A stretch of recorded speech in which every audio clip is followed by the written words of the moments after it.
Moscow forge closer military ties. Welcome to VOA Asia Weekly. I'm Chris Casqueo in Washington. That story just ahead, but first making headlines. A court in Myanmar sentenced ousted leader Aung San Suu Kyi to 3 additional years in prison for election fraud, adding more jail time to the 17 years she's already serving for other convictions.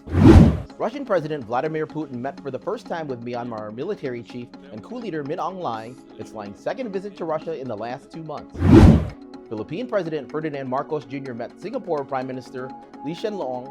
The trip was Marcos' second official state visit overseas since his landslide election victory in May, and followed a 3-day trip to Indonesia where he met with President Joko Widodo. 5 Hong Kong speech therapists were convicted of sedition after they printed a series of children's books about sheep and wolves that a court said was aimed at inciting hatred against authorities. Members of the exiled Shenzhen Holy Reformed Church, a Presbyterian church whose members left China for South Korea 3 years ago, are seeking political asylum in Thailand.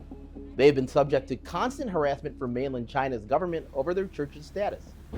Russian leader Vladimir Putin said he plans to hold talks with Chinese leader Xi Jinping at a summit of the Shanghai Cooperation Organization in Uzbekistan next week, their second meeting this year. President Xi has not left China since the COVID outbreak in early 2020. Russia's invasion of Ukraine has driven Moscow and Beijing closer, according to a new report that warns of the possibility of Russia and China supporting each other in any future conflict. Henry Ridgewell reports for VOA from London. Russia is this month hosting the Vostok 22 military exercises in the east of the country. 15 countries are taking part, and China is Russia's guest of honor. The drills have been broadcast on state television in both countries. The practical interaction between the Russian Navy and the Navy of the Chinese People's Liberation Army has reached a new level in terms of quality. This ensures global and regional stability and security. China and Russia do not yet have a formal military alliance, but share deepening military ties, according to a report from the Center for Strategic and International Studies in Washington. Arms sales are also a vital part of the relationship, but there are difficulties, says Bonnie Lin, one of the authors of the report. China imports about 70% of its total arms from Russia. But by the mid-2000s, China began focusing more on domestic production of its arms, so less reliant on Russia. At the same time, Russia became more concerned about Chinese theft of its technology, and more recently, in the past couple of years, most of China's imports from Russia on the arms sales side have been to support its aircraft programs. China has tacitly supported Russia's invasion of Ukraine. Beijing is doing quite a bit of mirror imaging between what it views as the problems that Russia faced dealing with the West and NATO, and the problems that Beijing faces right now dealing with the United States and our closest allies and partners in the Indo-Pacific.